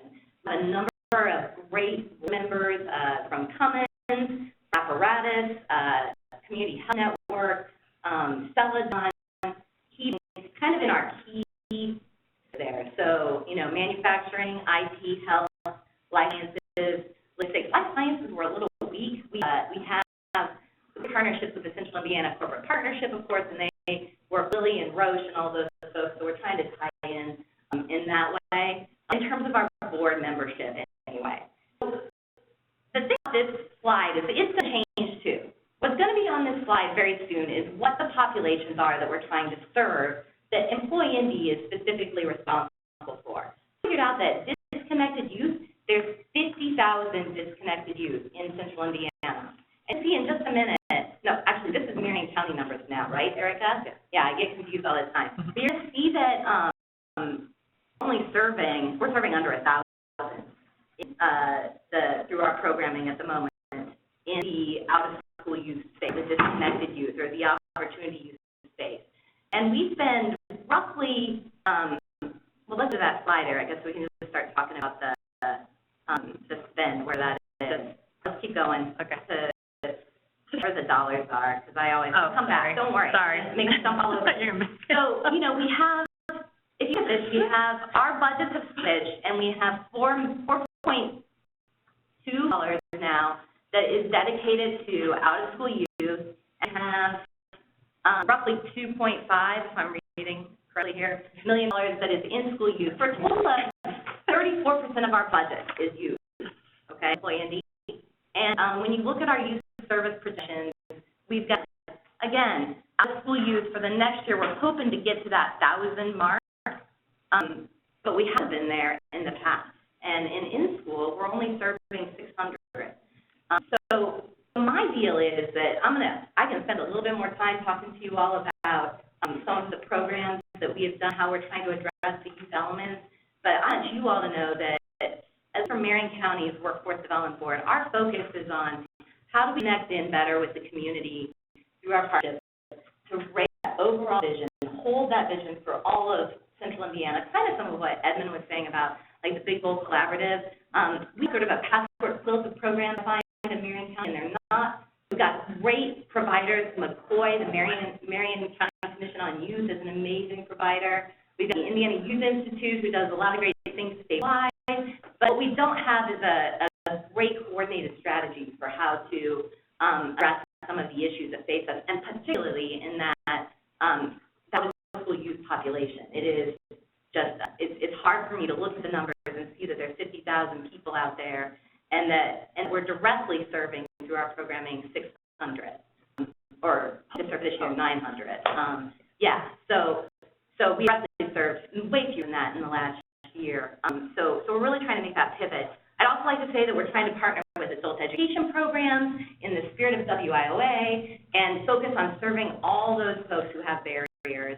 And we're just starting. So we welcome any advice that you have on how we sort of build out, especially that out-of-school youth model. We don't have models. We've got lots of grant money that we're working to develop with right now.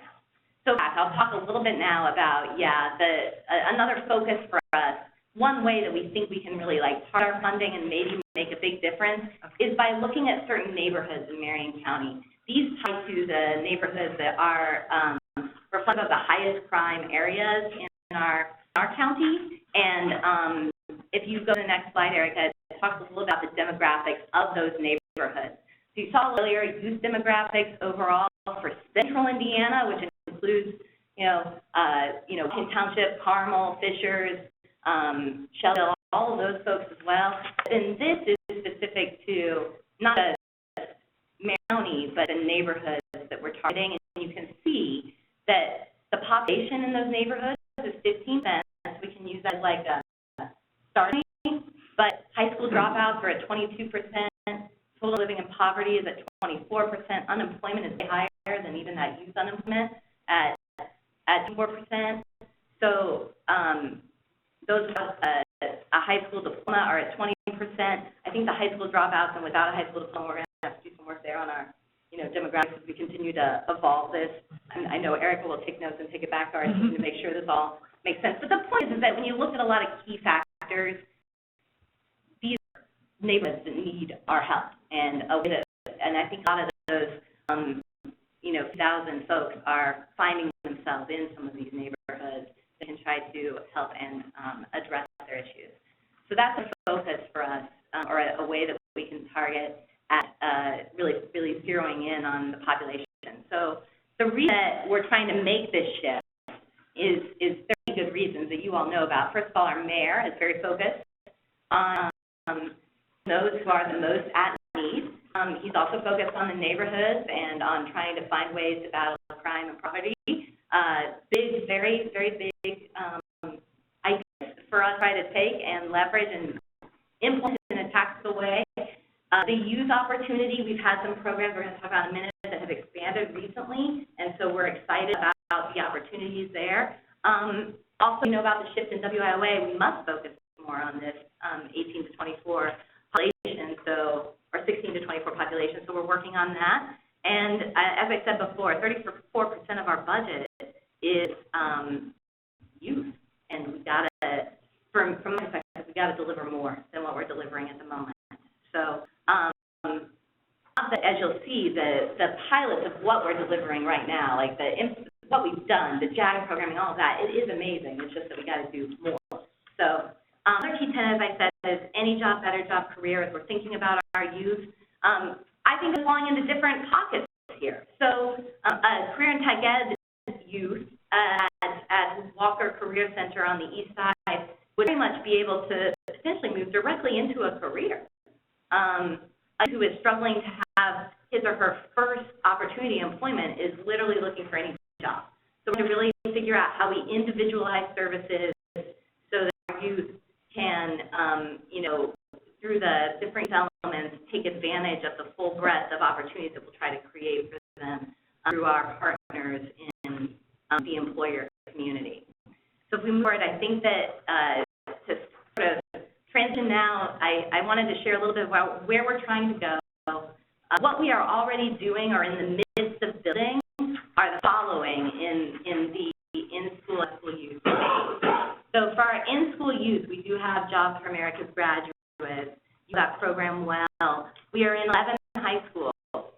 In central Indiana, there are 31 school districts, 42 school districts. Or 11 school districts, but we have over 40 high schools. Yeah. So we're only in 11. Yeah. Got to be in. Yeah, how to get us in all of them. That would be a big goal of our youth committee. I could see coming out of our youth committee in the future. They haven't decided any of this yet. These are just my musings, but I think that it is reasonable that if you have a really successful model that we should be able to build it out to all of the schools. So over time, that would be a great goal. The Spark event is another place where we've really dedicated a lot of time and resources. And this is an 8th grade career experience event based on some work that was done in Alabama. A Skill Up grant went to this work. We are a key partner in that process. Erica spends all of her time as we roll up to September 29th and 30th on JobSpark, trying to finalize everything. But it's going to be at the State Fairgrounds. Every 8th grader is invited. They are clustering. I think, how many clusters do we have? 8 clusters. So manufacturing, healthcare, all of our sort of target clusters are represented. And business community members have dedicated their time, their equipment, and their competitive spirit, as I understand, to the event to try to outdo one another in who has the coolest sort of displays for those 8th graders to experience. I hear things like that healthcare folks are going to have like a live OR. I mean, but all of the stuff associated with the OR is going to be there for students to experience more firsthand. So our entire team at Employee will be participating in the JobSpark event over the 2 days that it's happening at the end of September. And Voc Rehab, we have developed a partnership with Voc Rehab for JAG. We see that partnership as some of the other regions we're referencing to grow to be focused on the adult ed population as well. So there's possibility there. And then let's scoot over to out-of-school youth. So we do have a USDOL grant, philanthropic grants up to this time that have supported our out-of-school youth work. So Youth Build Indy is one of the youth build programs that exist nationally through the U.S. Department of Labor. We serve a very small number of people through this program in a very comprehensive way. So I believe it's 35 kids a year who are between the ages of 16 and 24 who work on getting their certifications in construction. I think we're trying to build out to also include the basic certifications in healthcare, but there is also extensive employability skills training and opportunities that go along with that Youth Build program. We have a grant from the Lillian called the Youth Employment Services Grant, the YES program, that has been around for, I think, 15 years or something like that. I'd say at least 12. At least 12 years. And it is not, it's about $1 million that we receive to barrier bust for youth who are between the ages of 17 and 25. Most of our community-based centers and organizations have access to these vouchers. Folks like Fathers and Families, if you're familiar with them, or Goodwill, some of those groups. So we believe there's great potential to learn what those providers have done already as we try to build out a more comprehensive out-of-school youth program in our city. And then, of course, we also have some funding that goes through our Work One centers for out-of-school youth. I'm going to be, that has been a hard one to get off the ground. I think for a whole lot of reasons over the last year, there's been a lot of transition at Employee and just operate in that time of transition and to build new on top of that, it's really hard to do that. So we're reviewing the work that we're doing there to try to see how we can improve that.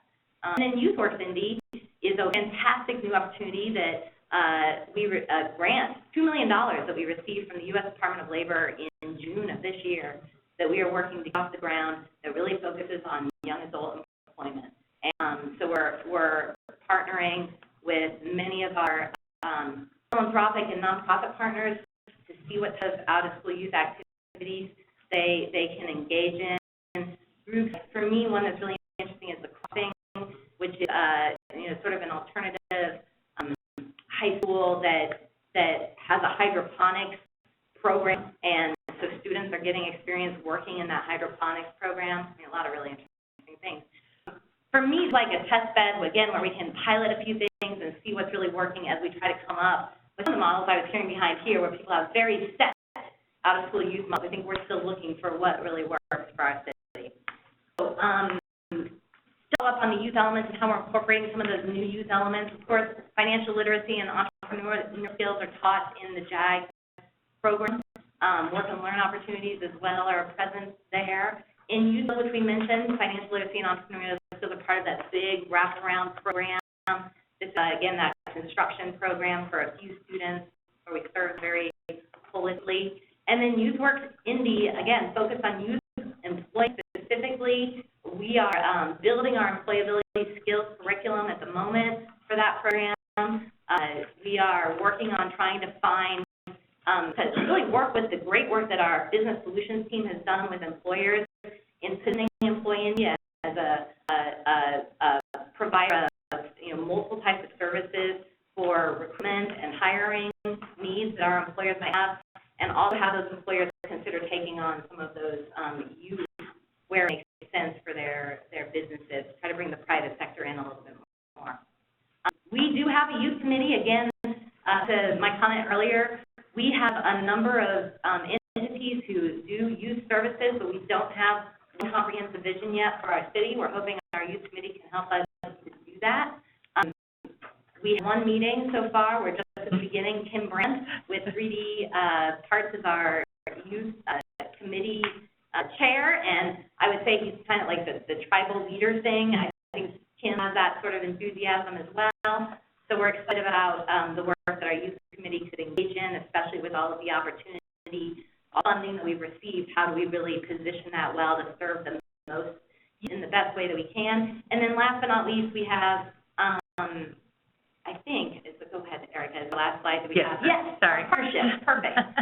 So we are, again, working with Junior Achievement of Central Indiana on this Job Spark program.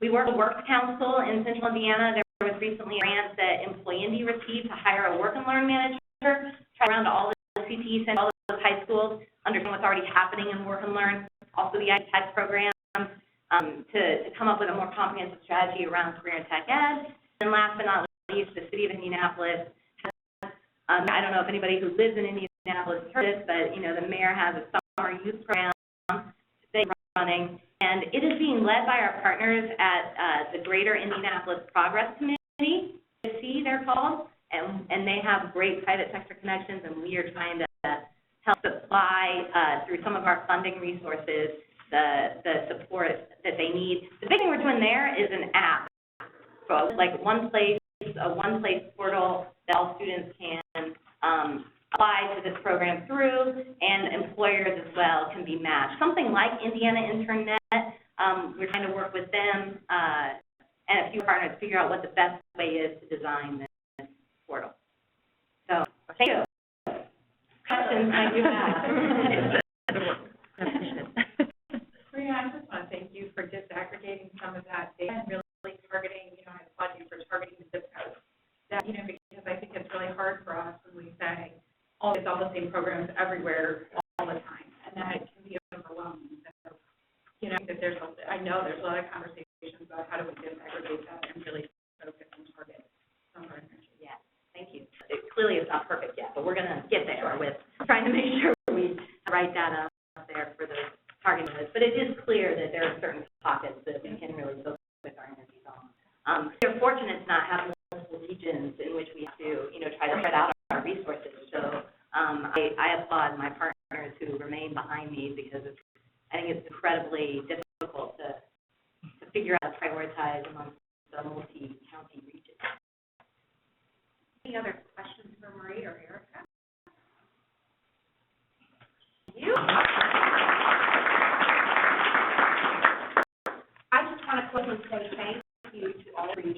know, you did a preparation, to present to the SWIC committee, and, I know that you've got a lot of opportunity ahead at the state level to support you, and, we will be convening with some key, members of this group to talk about what are the next steps and where to go from here at the state level.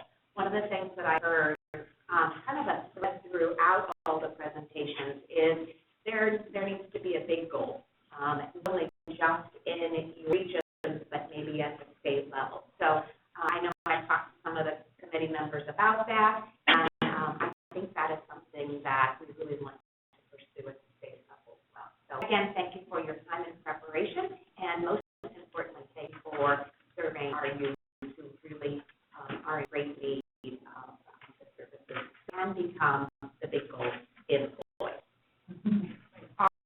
This meeting is adjourned, and the time is 11:43. Thanks so much.